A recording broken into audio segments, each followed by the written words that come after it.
Let's speak to our Sweden correspondent, Paul Rhys, currently in Broadstairs in the United Kingdom. Hello to you, Paul.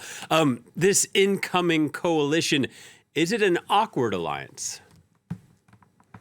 It was an unthinkable alliance just a few years ago. The Sweden Democrats, the right-wing party, as you mentioned, were political pariahs, but they've made steps forward in each election over the last four elections. And in 2018, they became the third largest party in Sweden. That led the moderates, who were kicked out of government in 2014, to cozy up to them. Ulf Kristersson, the suggested prime minister, to work together with them for the first time.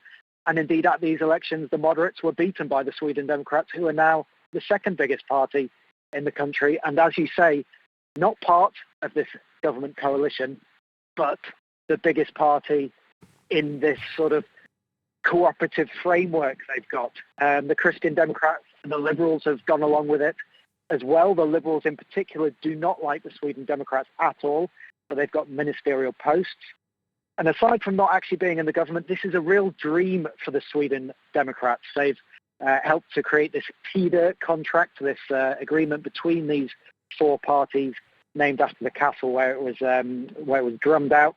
They get a direct influence, as you say, in essence, a veto on the issues closest to their hearts, among them crime and immigration. One of the direct consequences is likely to be the annual quota of refugees going down from around 6,500 to around 900. Now, a month after the election, none of this is any of a surprise.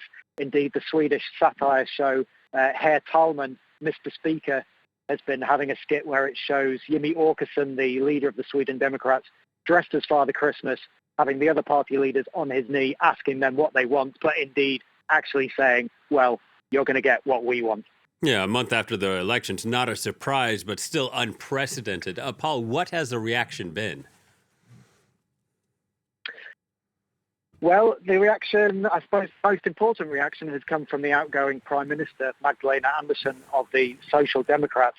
They actually had a better election than in 2018, still the biggest party in Sweden, but couldn't put a government suggestion together. She sees this coalition as weak. She says that Ulf Kristersson is going to be on a lead by Jimmy Åkesson of the Sweden Democrats. And she says if there's any weakness in this government, if it can't continue to rule, she's ready to take over. And even if that's not the case, she says she's ready to try and shoot down this government's budget in Parliament. Previously, Sweden has had a very cooperative kind of politics, even between the opposition and the government. This could be the era when Sweden's consensus politics starts turning nasty. All right, Paul, thank you very much. Paul Rhys, France 24's correspondent.